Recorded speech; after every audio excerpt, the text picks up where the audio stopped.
Kita tetap dalam hadirat Tuhan. Bila pada pagi hari ini kita rindu untuk diberkati oleh firman Tuhan.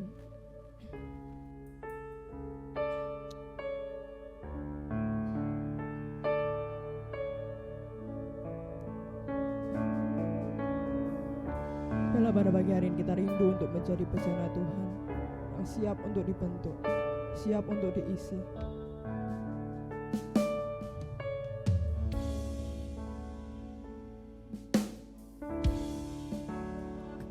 Kekuatan di jiwaku,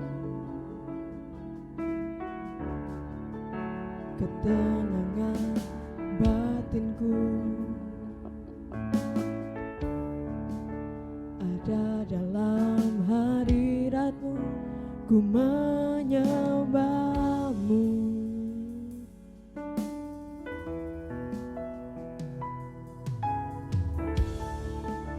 Tersungkurku di kaki-Mu, rasakan hadirat-Mu.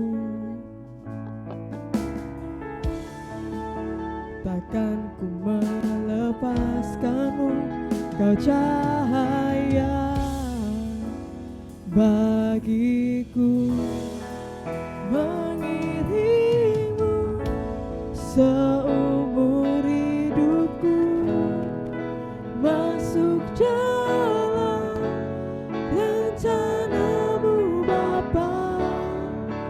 Pikiranku, kehendakku,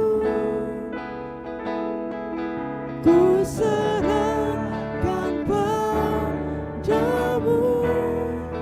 Harapanku hanya di dalam-Mu, ku kan teguh bersama-Mu Tuhan. Jadikanku bejana-Mu untuk memuliakan-Mu.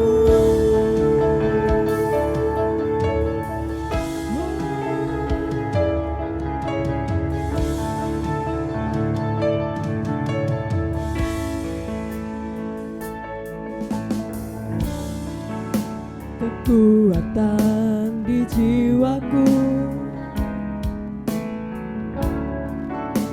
ketenangan batinku, ada dalam hadirat-Mu, ku menyembah-Mu.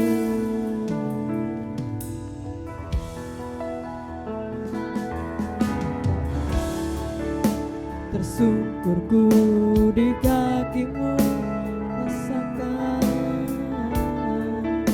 rasakan hadirat-Mu. Takkan ku melepaskan-Mu, Kau cahaya bagiku, mengiringi-Mu seumur hidupku, masuk dalam rencana-Mu Bapa. Pikiranku, kehendakku, ku serahkan padamu.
tersungkurku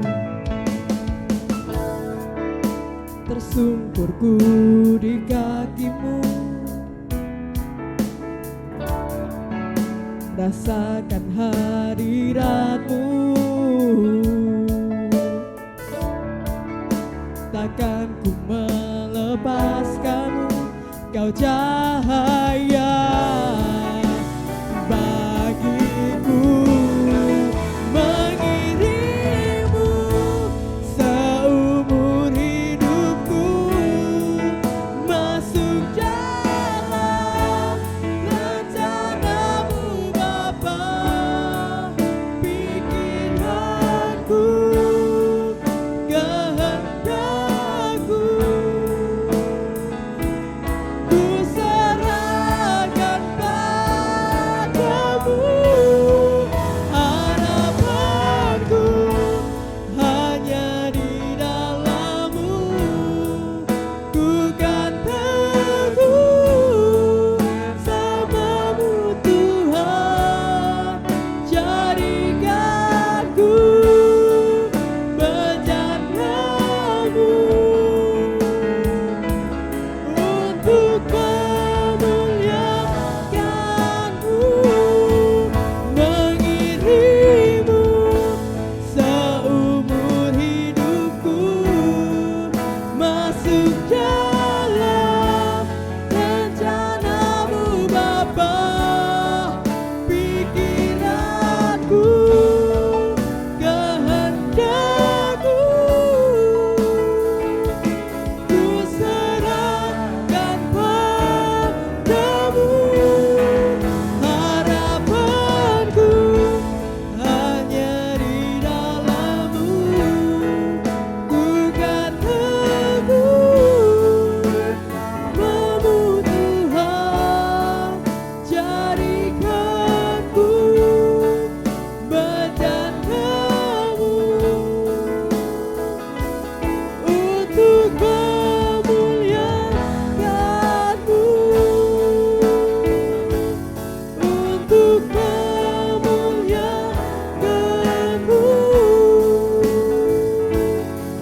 untuk memuliakan-Mu, untuk memuliakan-Mu.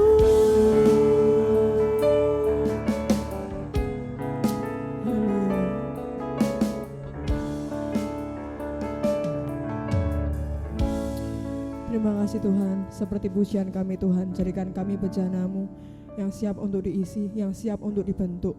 Begitulah kerinduan kami Tuhan, biarlah kehidupan kami senantiasa memuliakan nama-Mu Tuhan. Bila pada pagi hari Tuhan, kami akan diperlengkapi oleh firman Tuhan. Bila Tuhan Yesus yang boleh menjadikan firman-Mu ini menjadi berkat buat setiap kami, boleh menjadi kekuatan, boleh menjadi rema, dan boleh kami lakukan dalam kehidupan kami Tuhan. Terima kasih Tuhan, kami siap untuk mendengarkan firman-Mu. Hanya dalam nama Tuhan Yesus kami sudah berdoa dan mengucap syukur. Haleluya, amin.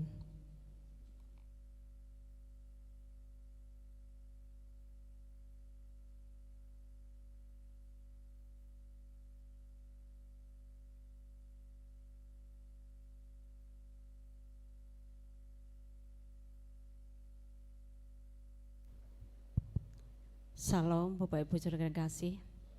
Sekali lagi salam.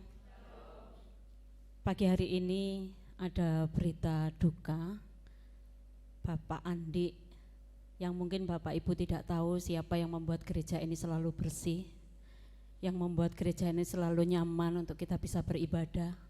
Itu karena Bapak Andi yang membersihkan. Dan hari ini dia dipanggil oleh Tuhan pagi tadi pada saat dia berada di dalam rumah Tuhan. Itu adalah suatu kebanggaan yang pikir bagi saya ya. Karena dia pulang ke rumah Bapa, dia tunjukkan bahwa dia itu tetap setia. Seperti pujian tadi mengatakan, sampai akhir hidupku, mengiringmu sampai akhir hidupku. Dan itu biarlah juga menjadi contoh bagi saya dan saudara. Ketika kita mengikut Tuhan, ketika kita melayani Tuhan, bila kita melayani dengan segenap hati kita, sehingga Tuhan pun akan menghargai. Tuhan akan senantiasa menghargai karya kita, karena jelilah di dalam Tuhan tidak akan pernah sia-sia. Kita tidak larut dalam berduka karena kematian orang yang percaya berharga di mata Tuhan. Untuk itu kita tetap di dalam hadirat Tuhan, Kita akan tetap belajar kebenaran firman Tuhan pagi hari ini, dan kita akan tetap membuka hati, membuka telinga untuk kita belajar kebenaran firman Tuhan. Kita bersyukur pagi hari ini kita ada tempat ini, karena Tuhan masih memberikan kesempatan bagi saya dan saudara untuk kita bisa menikmati hadirat Tuhan, untuk kita bisa menyembah Tuhan. Untuk itu jangan pernah sia-siakan waktu yang Tuhan beri dalam kehidupan kita. Amin Bapak Ibu. Mari kita berkonsentrasi untuk mendengarkan firman Tuhan. Firman Tuhan pagi hari ini saya beri judul pengharapan yang tidak mengecewakan. Bapak Ibu Saudara yang kasih, akhir-akhir ini kita sering mendengar berita banyak orang bunuh diri. Tanggal 18 kemarin saya membaca berita, ada seorang siswi yang umurnya masih belasan tahun meninggal di Blitar, di Kendal Rejo gitu ya. Dia parkir sepedanya di pos, dia ketika kereta lewat, dia nabrak kereta. Umumnya orang yang ditabrak kereta ya, tapi ini orang yang menabrak kereta. Dan akhirnya dia meninggal.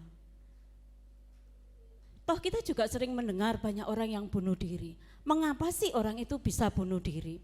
Kalau kita pikir ya, orang umur belasan tahun, kira-kira pergumulannya itu apa gitu loh.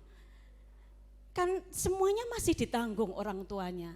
Kalau orang yang punya anak 3 gitu ya, mungkin kita berpikir ya wajarlah dia memiliki pergumulan, karena dia harus memenuhi kebutuhan anaknya, dia harus menyekolahkan anaknya, dia harus memberikan tempat tinggal yang layak buat anaknya, dia harus memberikan fasilitas yang layak buat anaknya. Dan ketika saya membaca, anak itu sempat menulis surat, memang dia sudah persiapkan kalau dia mau bunuh diri. Dan dia katakan, aku sudah enggak kuat menghadapi kehidupan ini. Mengapa demikian Bapak Ibu Saudara kasih? Karena anak itu saya yakin dia tidak memiliki pengharapan. Pengharapan itu membuat kita kuat menjalani kehidupan ini. Pengharapan ini membuat kita optimis menjalani kehidupan ini. Kita tidak mudah menyerah, kita tidak mudah lelah. Pengharapan itu ibarat secercah cahaya.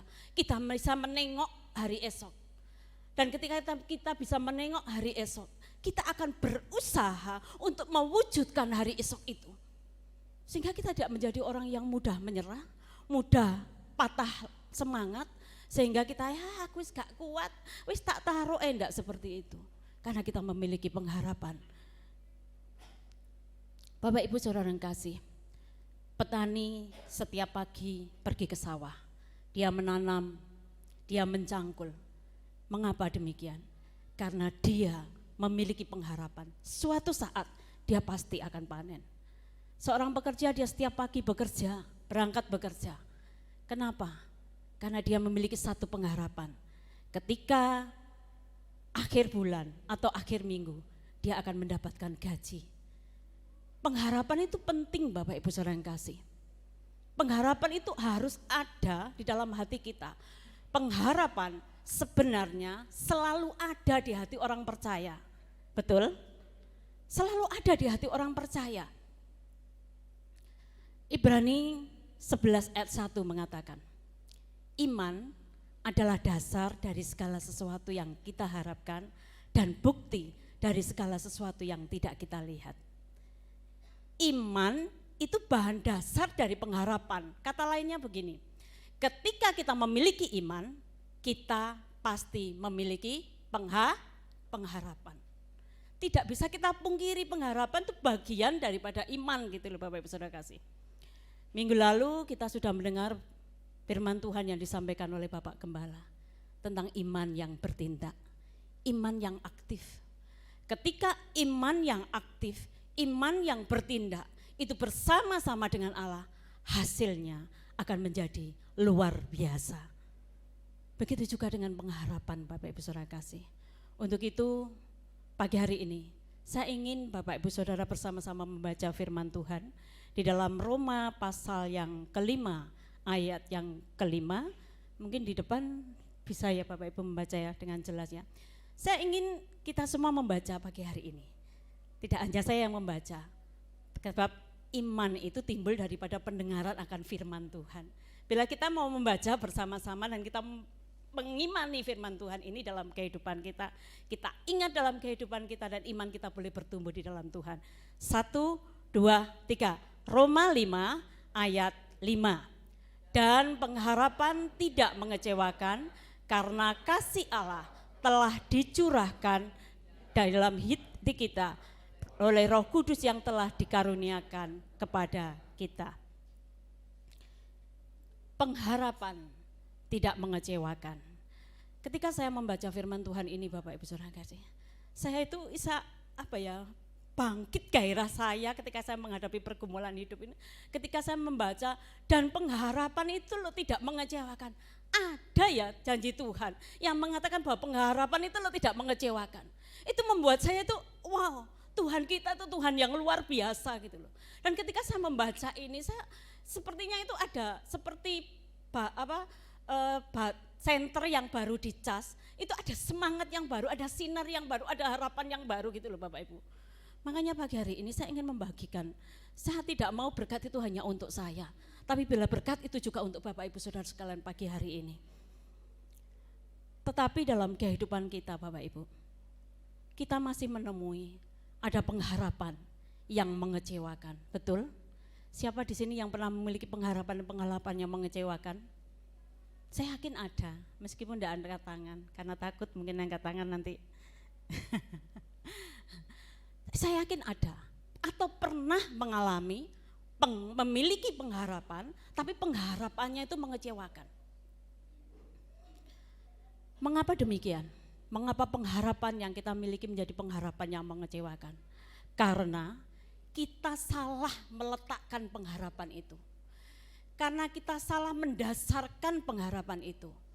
Kita mendasarkan pengharapan kita kepada sesuatu yang kita lihat. Kita salah mendasarkan pengharapan kita kepada apa yang kelihatan, apa yang tidak kekal, apa yang bisa diambil, apa yang bisa berubah.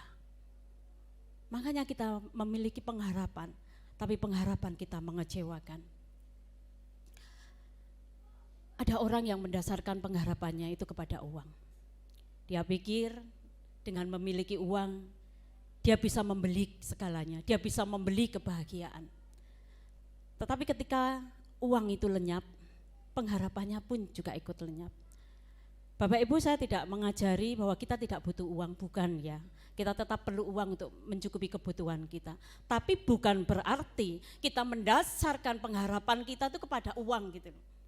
Ini yang saya tekankan. Dan ketika kita mendasarkan pengharapan kita kepada uang, yang kita temukan apa? Kekecewaan. Jangan kita mendasarkan pengharapan kita mungkin kepada jabatan, kepada pekerjaan. Bukankah beberapa waktu yang lalu ketika corona, banyak perusahaan-perusahaan yang tidak bisa menggaji karyawannya. Sebagus apapun jabatan kita, ketika perusahaan itu tidak bisa menggaji, dia akhirnya akan mem-PHK. Pekerjaannya lenyap, jabatannya lenyap. Dan ketika kita mendasarkan pengharapan kita itu kepada pekerjaan, kepada jabatan, maka itu juga akan menghasilkan pengharapan yang mengecewakan. Mungkin ada juga orang tua yang mendasarkan pengharapannya itu kepada anak-anak. Ketika anak-anaknya besok sudah selesai kuliah, sudah selesai sekolah, dia bekerja, dia pikir dia akan menjamin kehidupan orang tuanya. Tetapi ketika anaknya itu sukses, dia lupa akan orang tuanya. Itu menjadi pengharapan yang mengecewakan. Mungkin juga ada anak-anak yang menggantungkan harapannya itu kepada orang tua. Ketika orang tuanya dipanggil, tidak bersama-sama dengan mereka, itu menjadi pengharapan yang mengecewakan. Untuk itu Bapak Ibu Saudara yang kekasih, dengar firman Tuhan pagi hari ini baik-baik. Supaya kita tidak mengalami pengharapan yang mengecewakan. Jangan pernah meletakkan pengharapan kita itu kepada apa yang kelihatan. Jangan pernah kita mendasarkan atau meletakkan pengharapan kita pada sesuatu yang tidak kekal, yang bisa diambil. Karena kita akan mengalami atau menemui pengharapan yang mengecewakan. Terus bagaimana supaya kita tidak memiliki pengharapan yang mengecewakan, tetapi seperti janji firman Tuhan yang mengatakan bahwa pengharapan itu tidak mengecewakan. Yang pertama Bapak Ibu Saudara, mari kita dasarkan pengharapan kita itu hanya kepada Tuhan yang hidup. Budian Taji mengatakan, harapanku akan berikan kepada Engkau Allah yang hidup, Allah yang berkuasa. Mari kita dasarkan pengharapan kita. Kita mau letakkan pengharapan kita itu hanya kepada Tuhan yang hidup. Karena Dia Allah yang tidak pernah berubah. Dia Allah yang senantiasa setia. Dia Allah yang tidak pernah lupa menggenapkan janjinya bagi kita orang-orang yang percaya kepadanya. Amin. Roma 4 ayat 18, saya akan bacakan Bapak Ibu Saudara kasih. Sebab sekalipun tidak ada dasar untuk berharap, namun Abraham berharap juga dan percaya bahwa ia akan menjadi bapa banyak bangsa, menurut yang telah difirmankan, demikianlah nanti banyak keturunanmu. Saya beri contoh Abraham. Abraham dikatakan di ayat selanjutnya, ayat 19, pada waktu itu usianya sudah tua, kekuatannya sudah menurun, Abraham ini sudah mencapai umur ratusan tahun, dan istrinya Sarah, rahimnya sudah tertutup, sudah mati pucuk. Sehingga firman Tuhan ini mengatakan tidak ada dasar Abraham itu untuk berharap untuk memiliki keturunan. Keturunan satu aja dia belum punya, apalagi memiliki keturunan banyak seperti bintang di langit. Itu hal yang mustahil, hal yang tak bisa dinalar gitu loh Bapak Ibu. Sepertinya Tuhan ini sudah lupa akan janjinya. Tuhan itu sudah lalai akan janjinya bahwa Tuhan pernah berfirman kepada Abraham bahwa keturunanmu akan menjadi banyak. Tapi 2 Petrus 3 ayat 9 mengatakan, Tuhan tidak pernah lalai menetapi janjinya. Tuhan tidak pernah lalai menepati janjinya, sekalipun ada orang yang menganggapnya sebagai kelalaian. Meskipun ada orang yang menganggapnya sebagai kelalaian, dianggap Tuhan itu sudah lupa, Tuhan itu sudah tidak bisa mengingat lagi janjinya. Tapi Tuhan tidak pernah lupa menepati janjinya. Makanya Abraham di sini dikatakan, Abraham sekalipun tidak ada dasar untuk berharap, Abraham ini tetap percaya, Abraham ini tetap berharap. Mengapa demikian Bapak Ibu Saudara? Karena Abraham tahu kepada siapa dia mendasarkan pengharapannya. Dia tahu kepada siapa dia meletakkan pengharapannya. Dia meletakkan pengharapannya pada Allah yang hidup, Allah yang telah menuntun Abraham, Allah yang telah menyertai Abraham. Dan sekalipun orang menganggap itu sebagai satu kelalaian, tapi Tuhan tidak pernah lalai untuk menepati janjinya bagi saya dan saudara. Bapak Ibu Saudara yang kasih, apa yang kita pelajari dari kehidupan Abraham? Mungkin dalam kehidupan kita merasa berat di dalam menghadapi kehidupan ini. Kita merasa lelah menghadapi kehidupan ini, seolah-olah sudah tidak ada harapan di depan kita, seolah-olah sudah tidak ada jalan keluar dalam kehidupan kita. Tapi ketika kita mendasarkan pengharapan itu kepada Allah, pada Tuhan Yesus Kristus, Dia yang akan menopang saya dan saudara. Dia yang akan memberikan jalan keluar kepada saya dan saudara. Dan pengharapan kita menjadi pengharapan yang tidak mengecewakan. Amin Bapak Ibu Saudara kasih. Yang perlu kita pahami, bukankah Allahnya Abraham itu juga sama dengan Allah kita? Betul ya? Allah yang disembah Abraham itu sama dengan Allah yang kita sembah. Dan ketika Allah yang disembah Abraham itu Allah yang tidak pernah lalai menepati janjinya, maka dalam kehidupan kita Allah juga tidak pernah lalai menepati janjinya dalam kehidupan saya dan saudara. Mari kita menggantungkan pengharapan itu hanya kepada Allah. Mari kita menggantungkan pengharapan itu pada sesuatu yang tidak berubah, karena Allah tidak pernah berubah dari dulu, sekarang hingga selama-lamanya. Dia Allah yang bisa kita percaya Bapak Ibu. Dia Allah yang sanggup mengadakan barang yang tidak ada menjadi ada. Dia Allah yang berkuasa. Untuk itu jangan pernah kita ragu menggantungkan atau mendasarkan kepercayaan kita itu hanya kepada Tuhan. Karena Dia Allah yang luar biasa. Allah yang tahu, Allah yang mengerti segala kebutuhan kita. Jangan kita pernah berkata, aku sudah lelah, tetapi kita mau tetap menggantungkan pengharapan itu hanya kepada Tuhan. Di dalam Ibrani 6 ayat 19 saya juga akan bacakan. Pengharapan itu adalah sauh yang kuat dan aman bagi jiwa kita yang telah dilabuhkan sampai ke belakang tabir.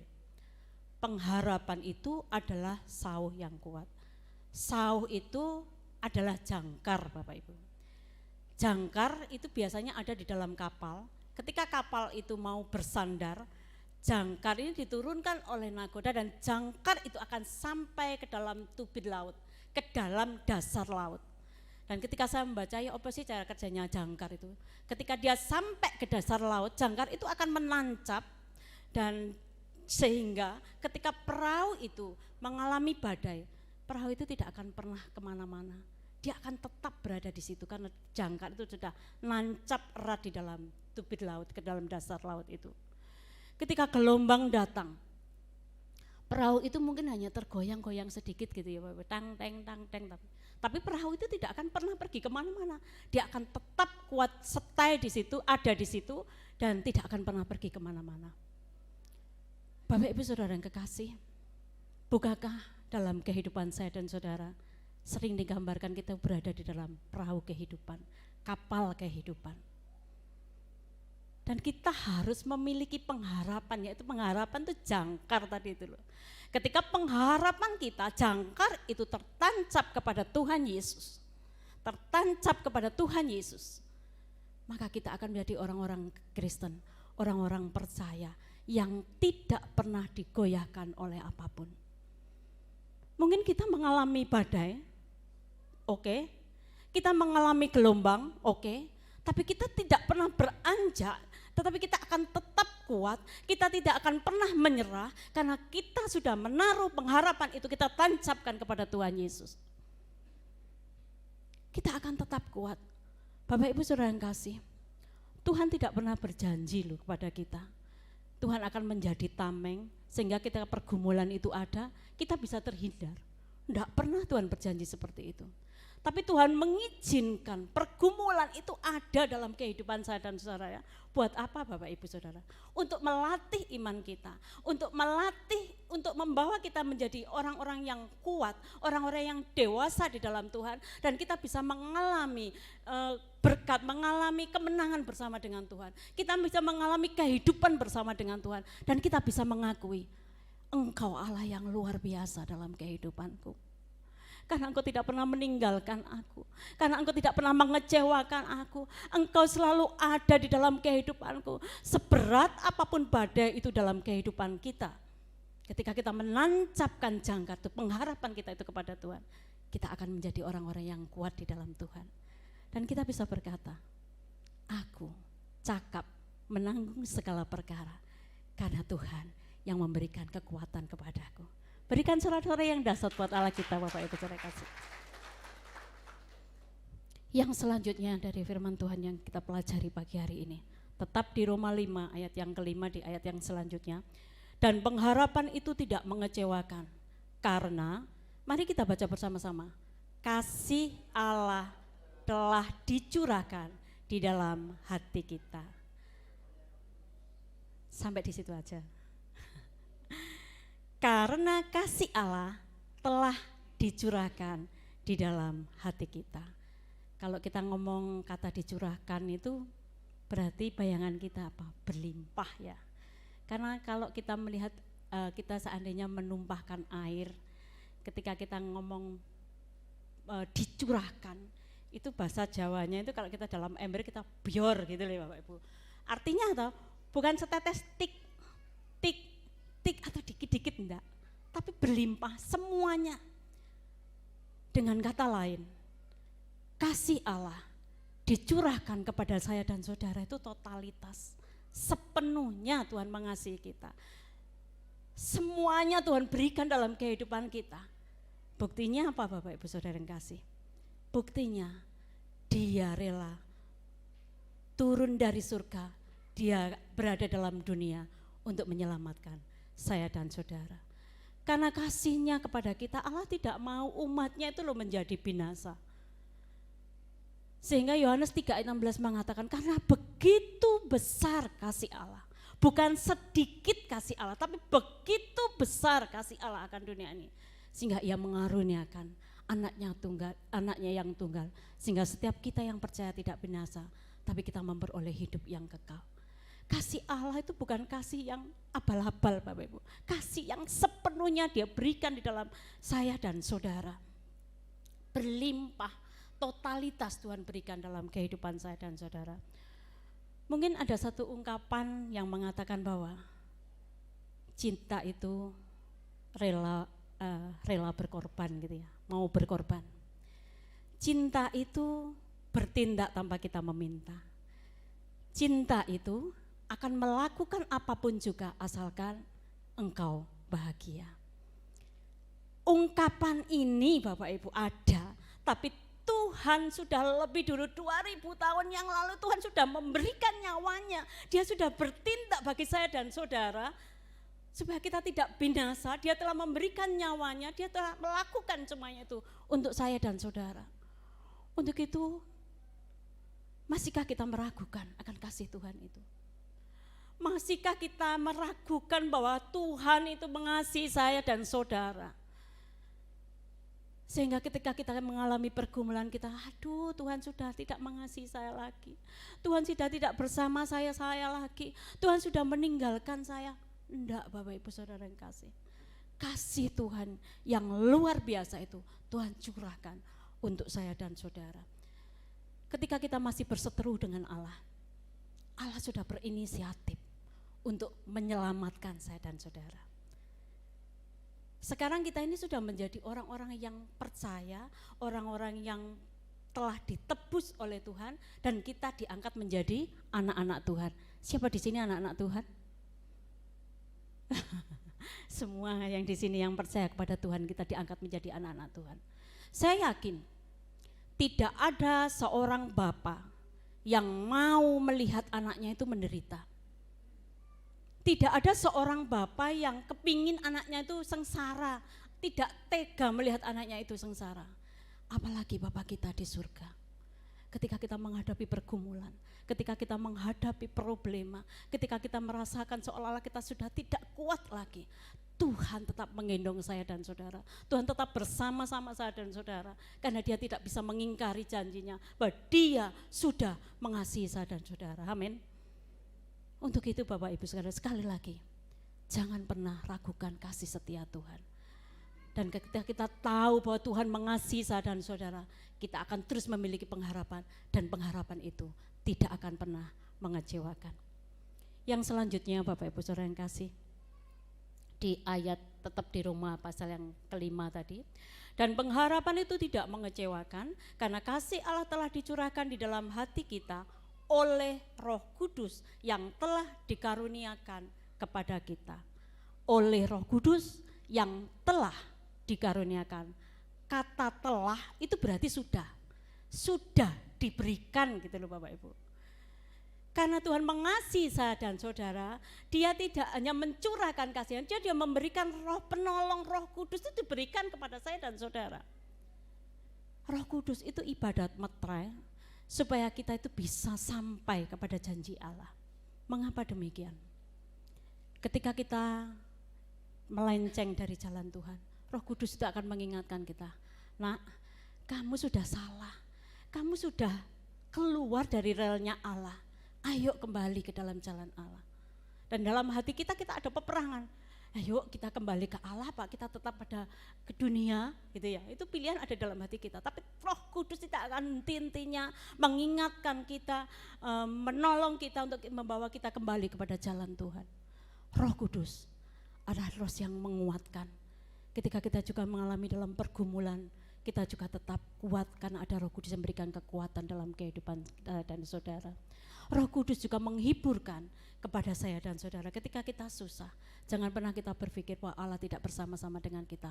Allah itu bersama-sama dengan kita 24 jam. Saat kita suka, Allah ada. Dalam saat kita duka, Tuhan juga ada. Waktu kita tidur Tuhan ada. Waktu bangun pun Tuhan tetap bersama-sama dengan kita. Artinya apa? Tuhan selalu bersama-sama dengan kita dalam kehidupan kita. Untuk itu Bapak Ibu Saudara yang kasih, sekali lagi, jangan kita pernah meragukan kasih Tuhan, atau jangan pernah kita menggantungkan pengharapan kita, meletakkan pengharapan kita tuh kepada hal-hal yang bisa berubah. Tapi mari kita meletakkan pengharapan kita tuh hanya kepada Tuhan yang hidup, hanya kepada Allah, karena kasih-Nya telah dicurahkan kepada kita dan Roh Kudus-Nya juga telah diberikan kepada saya dan saudara. Untuk itu Bapak Ibu Saudara yang kasih, sekali lagi, mari kita terus memiliki pengharapan, dan pengharapan itu kita tancapkan, kita letakkan, kita dasarkan kepada Allah, dan kita akan memiliki pengharapan yang tidak pernah mengecewakan. Puji Tuhan, bila firman Tuhan yang singkat ini boleh memberkati kita. Kita mau merenungkan firman Tuhan ini, kita mau menerima firman Tuhan ini, kita mau belajar menggantungkan, memiliki pengharapan yang kita gantungkan pengharapan itu hanya kepada Tuhan, dan kita akan memiliki pengharapan yang tidak mengecewakan. Saya undang Bapak Ibu Saudara untuk bangkit berdiri, saya undang tim musik juga untuk maju ke depan.